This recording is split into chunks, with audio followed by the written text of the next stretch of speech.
नमस्कार दोस्तों। ट्यूशन और कोचिंग, आपको याद होगा कि 1980 और 90 के दशक में जो कोई भी कमजोर बच्चा होता था, जो कि स्कूल के बाद अगर उसे लगता था कि ये कमजोर बच्चा है, तो उसे एक्स्ट्रा एजुकेशन के लिए, उसके ज्ञान के लिए, उसके उस कमी को पूरा करने के लिए एक होम ट्यूशन की प्रथा चली थी कि होम ट्यूशन के तौर पर उसे पढ़ाया जाएगा, जिससे कि उसकी जो कमियां हैं वो पूरी हो सके। लेकिन ये ट्यूशन धीरे धीरे कब कोचिंग में तब्दील हो गया, ये पता ही नहीं चला। और कोचिंग जहां पर कई बच्चे एक साथ, एक टीचर उसे पढ़ा रहे हैं और वो बच्चे पढ़ रहे हैं, यानी एक कोचिंग आज के टाइम में इंडस्ट्री का रूप ले चुका है। हाँ जी, इंडस्ट्री, कोचिंग इंडस्ट्री, जो कि हजारों करोड़ में है। और कई कोचिंग इंस्टीट्यूट के तो आईपीओ भी आ गए हैं, यानी उनके मार्केट में शेयर्स भी बिक रहे हैं।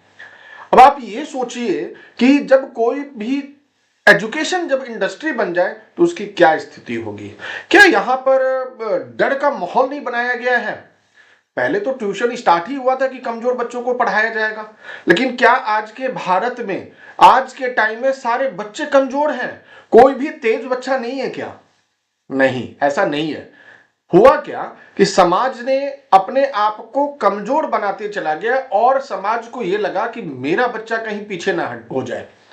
और ये डर की मार्केटिंग इस प्रकार से की गई इन कोचिंग इंडस्ट्री वालों के द्वारा कि स्कूल और कॉलेज सिर्फ अटेंडेंस के लिए रह गया है, सिलेक्शन के लिए तो आपको कोचिंग ही जाना पड़ेगा।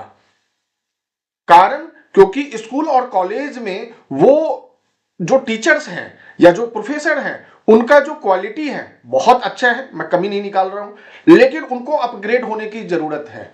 वो मार्केटिंग के हिसाब से उन पर इतने हावी हो गए हैं ये कोचिंग वाले कि आज के हर परिवार के अंदर में, हर परिवार के सदस्य में एक डर पैदा कर दिया गया है। आप अगर गली के बाहर निकले, आप अपने रोड पर निकले, तो आपको दिखेगा कि ये बच्चा टॉपर है।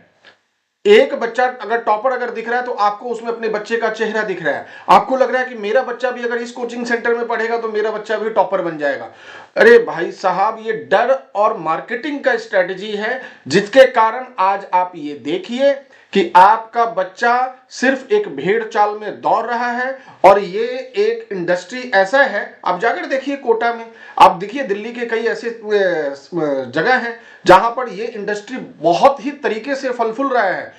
और भारत के संविधान के तहत में बोला ही गया है, अनुच्छेद 14 में क्या है, समानता का अधिकार।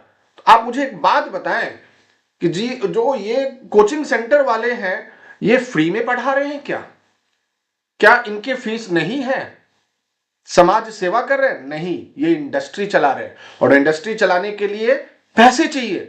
आप ये सोचिए कि इस कोचिंग को लेने के लिए, मान लीजिए कोई बच्चा 10th 12th करने के बाद अगर वो जी या नीट की तैयारी करना चाहता है, तो आप सोचिए कि कितने पैसे लगेंगे। मिनिमम से मिनिमम 3 से 4 लाख रुपए, मैक्सिमम तो 10 लाख तक जाएगा। इसका मतलब ये हुआ कि एक गरीब का बच्चा तो नहीं पढ़ सकता है, तो फिर समानता का अधिकार कहां है? फिर ये अनुच्छेद 14 कहां है? फिर ये सरकार कहां है? आप ये खुद सोचिए कि आज के टाइम में तो कोई भी ऐसा बच्चा नहीं है जो बिना कोचिंग के पढ़ाई कर रहा हो। ये एक इंडस्ट्री इस तरह से काम कर रही है कि, मतलब बोल तो रहा हूं कि ये कोविड से पहले तो इनका ऑफलाइन का चल रहा था, अब कोविड के बाद ऑनलाइन में आ गए। ऑनलाइन के कारण क्या दिक्कतें हुई हैं कि जो बच्चे पहले कुछ खेल कूद भी लेते थे, आज के टाइम में वो बच्चे ऑनलाइन क्लास, यानी स्कूल से आने के बाद ऑनलाइन क्लास करना है, एनी टाइम स्क्रीन के सामने रहना है, एनी टाइम उन्हें बैठे रहना है, स्कूल में भी बैठना है, घर आकर ऑनलाइन क्लासेस में भी बैठना है। और आप सोचिए उस बच्चे की मानसिक स्थिति और उसकी शारीरिक स्थिति का क्या कचुम्बर निकल रहा है, क्या कचुम्बर निकल रहा है। और पेरेंट्स को लग रहा है मेरा बच्चा तो बन के ही निकलेगा। अरे उसके बनने से पहले तो आपने उनका कल्याण कर दिया। सरकार भी इसमें कुछ नहीं कर पा रही है। और ये इंडस्ट्री आप ये देखिए एक माफिया की तरह चल रहा है, एक सिंडिकेट की तरह चल रहा है। बीच में कुछ लोगों ने कोचिंग इंडस्ट्री में फीस को कम करने के लिए और बच्चे से कनेक्ट करने के लिए कोविड के बाद कुछ ऐसे टीचर्स भी आए हैं, जैसे कि आप खान सर का नाम ले सकते हैं, पटना वाले। उन्होंने बच्चों के साथ इस तरह से कनेक्ट किया कि बच्चों को उनकी पढ़ाई का तरीका समझ में भी आया, साथ ही साथ उनके जो फीस थे वो कन्वीनियंट थे, जो एक आम बच्चा भी दे सकता था। लेकिन उसके बाद जो उन पर हमला हुआ, उन सिंडिकेट के द्वारा जो एक बड़े लेवल पर व्यापार चला रहे थे। अभी कुछ दिन पहले की एक घटना है, एक कोचिंग सेंटर है नेक्स्ट टॉपर, वो 8वीं से 12वीं तक के बच्चों को बहुत ही सस्ते में क्लास करवाता है और बच्चे से बहुत अच्छे कनेक्ट करते हैं। लेकिन जैसे ही उन्होंने ये अनाउंस किया कि वो हो सकता है कि जी और नीट में अपने आप को तैयार कर रहे हैं और आएंगे बच्चों को कोचिंग देने के लिए और पढ़ाने के लिए, सोचिए कि वो जो पुराने सिंडिकेट हैं जो इस मार्केट में कब्जा करके बैठे हुए हैं, जैसे कि वो एक तरह से बॉलीवुड का वो विलेन हो और मुंबई के वो जो बोलते नहीं है सरगना जो होता है ना मुंबई के जो अंडरवर्ल्ड, उस तरह से उन लोगों ने उनका हर तरफ से शोषण करना स्टार्ट किया नेक्स्ट टॉपर वालों का। आप ये सोचिए कि कोई अगर आता भी है सामाजिक पहलुओं को ध्यान में रखते हुए, आर्थिक पहलुओं को ध्यान में रखते हुए, बच्चों के पहलुओं को ध्यान में रखते हुए, उसके बावजूद भी उसे टिकने नहीं दिया जाएगा। क्यों? क्योंकि वो प्रॉफिट में बाकियों को कंपीट कर रहा है, सबके जो मार्जिन है वो खत्म कर रहे हैं, यानी इंडस्ट्री पर चोट पहुंचाने की कोशिश की जा रही है। तो परिणाम क्या होता है? उसको एंट्री नहीं करने दिया जाता है। दैट मीन्स कंपटीशन एक्ट के तहत में भी अगर आप इसको देखेंगे तो फेयर कंपटीशन नहीं है। तो सरकार क्या कर रही है? सरकार उस कॉलेज और स्कूल के लिए क्या कर रही है? क्या सरकार के स्कूल और कॉलेज सिर्फ अटेंडेंस के लिए हैं क्या सरकार को भी इन कोचिंग वालों की तरह उस स्कूल को और उस कॉलेज को डेवलपमेंट के लिए काम नहीं करना चाहिए? क्या उन शिक्षकों को सिर्फ पढ़ाने वाले जो कोचिंग है उनसे तुलना नहीं देखना चाहिए कि हमारे शिक्षक में क्या अंतर है? क्या उनको उस तरह से ट्रेनिंग नहीं देना चाहिए शिक्षकों को? या सिर्फ उनको एक ड्यूटी की तरह उनको सिर्फ एक 9 से 6 का टाइमिंग दे दिया जा गया है कि भैया हमें बस नौकरी करने जा रहे हैं, हमें सैलरी मिलेगा, बस बच्चे का भविष्य तो कोचिंग वाले बना ही देंगे? ऐसा होना चाहिए क्या?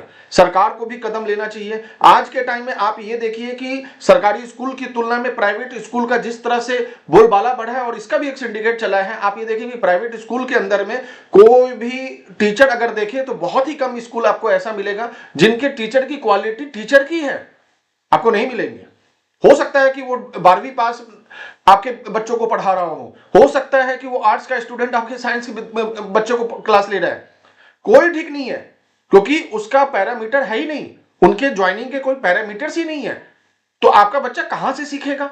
लेकिन जाने हैं प्राइवेट स्कूल में, जाने सरकारी स्कूल की हालत खस्ता है, प्राइवेट स्कूल की हालत खस्ता है। अब तीसरा सेक्टर बन गया है कोचिंग सेक्टर कि वहां एडमिशन ले लीजिए, वहां सिर्फ अटेंडेंस लगाना है और यहां से सिलेक्शन होगा, क्योंकि डर का व्यापार तो ये कर ही रहे हैं एडवर्टीजमेंट के थ्रू। तो सरकार को भी इसमें बहुत ही सख्त से सख्त मतलब कार्रवाई करते हुए इस सिंडिकेट को तोड़ना चाहिए, और साथ ही साथ उन अभिभावकों को भी, समाज को भी सोचना चाहिए कि हम कहां ले जा रहे हैं, किस भेड़ चाल में अपने बच्चों को दौड़ा रहे हैं। अरे सिर्फ जी नीट, या क्योंकि आज ऑप्शन देखेंगे तो कोई भी बच्चा या आज के टाइम में क्या दिखेगा, यही दिखेगा कि भाई क्या करना है 12th के बाद, तो या तो हम जी ले लेंगे, या तो साइंस की तरफ अगर जी और नीट हो गया, या कंप्यूटर साइंस हो गए। तीसरा अगर आर्ट्स की तरफ जाएंगे तो सरकारी कॉम्पिटिटिव एग्जाम की तैयारी करेंगे, कॉमर्स में जाएंगे तो सीए और कॉस्ट अकाउंटेंट और कंपनी सेक्रेटरी की तैयारी करेंगे। इसके अलावा कोर्स नहीं है क्या इंडिया में? और कुछ नहीं है इंडिया के अंदर में? क्या हम अपने बाहर के देशों से अपने बच्चों का कंपटीशन करवा पा रहे हैं क्या? हम कहां ले जा रहे हैं एजुकेशन सिस्टम को? सरकार इस पर बोलती तो बहुत है, नियम तो बहुत लाने की कोशिश कर रही है, उसका लेकिन आउटपुट क्या है, उसका अकाउंटेबिलिटी क्या है? आपने बदलाव अगर किया, अगर आपने कोई नियम अगर लागू किया तो उसके क्या रिजल्ट आ रहे हैं, ये कौन बताएगा, ये कौन देखेगा? इसको लागू कैसे किया गया है, इसके रिजल्ट किस तरह प्रकार से आने चाहिए, आपके क्या रोड मैप है इसके पीछे में? तो एजुकेशन सिस्टम पर सरकार को बहुत ज्यादा ध्यान देना चाहिए, जबकि आज के टाइम में एजुकेशन सिस्टम पर ध्यान नहीं दिया जा रहा है। चाहे वो सामाजिक तौर पर हो, चाहे वो सरकारी तौर पर हो, समाज में उन बच्चों की कोई अहमियत नहीं है ना, जो सरकारी नौकरी नहीं कर पा रहा है। बिजनेस करने वाले की तो कोई अहमियत ही नहीं है। आज अगर टीचर भी है, पहले के टाइम में होता था कि भाई टीचर है तो कुछ भी नहीं मिला तो टीचिंग कर लो। आज के टाइम में तो भाई टीचर भी अगर वो भी अगर आप स्कूल में पढ़ा रहे हो तो कोई वैल्यू नहीं है, लेकिन अगर आपकी कोचिंग बहुत अच्छा चल रही है, हाँ जी भाई बहुत अच्छे हैं आप। तो सामाजिक संरचना में भी इस तरह के व्यवस्था को हमें बदलाव करना चाहिए कि बच्चों के कैरियर बहुत हैं, आप उन पर प्रेशर ना डालें, उनको डेवलप करने दें। भय के बिजनेस में आप ट्रैप ना हो। जिस प्रकार से साइबर क्राइम है, जिस प्रकार से ब्लैकमेलिंग है, उसी प्रकार से कोचिंग इंडस्ट्री भी एक ब्लैकमेलिंग है। इसमें फंसने की कोशिश ना करें और अपने मेहनत की कमाई को इनको मतलब बोलते हैं ना, बर्बाद ना करें, क्योंकि सारे बच्चे तो नहीं बन सकते हैं। जितना ये स्टूडेंट को तैयार करते हैं ना, उतने बच्चे का तो सीट भी नहीं है। तो ध्यान दें, आपके बच्चे का इंटरेस्ट जिसमें हो। और इस कोचिंग सेंटर पर नकेल कसने के लिए और फेयर कंपटीशन के लिए सरकार को इंटरफेयर जरूर करना चाहिए और इन पर नकेल कसना जरूर चाहिए, क्योंकि एक सिंडिकेट आज के टाइम में बन चुका है, ये एक अंडरवर्ल्ड की तरह बन चुका है। सरकार को ध्यान देना चाहिए। इसलिए मैं कहूंगा चुप रहना मना है और सरकार इस पर कार्रवाई करे। नमस्कार।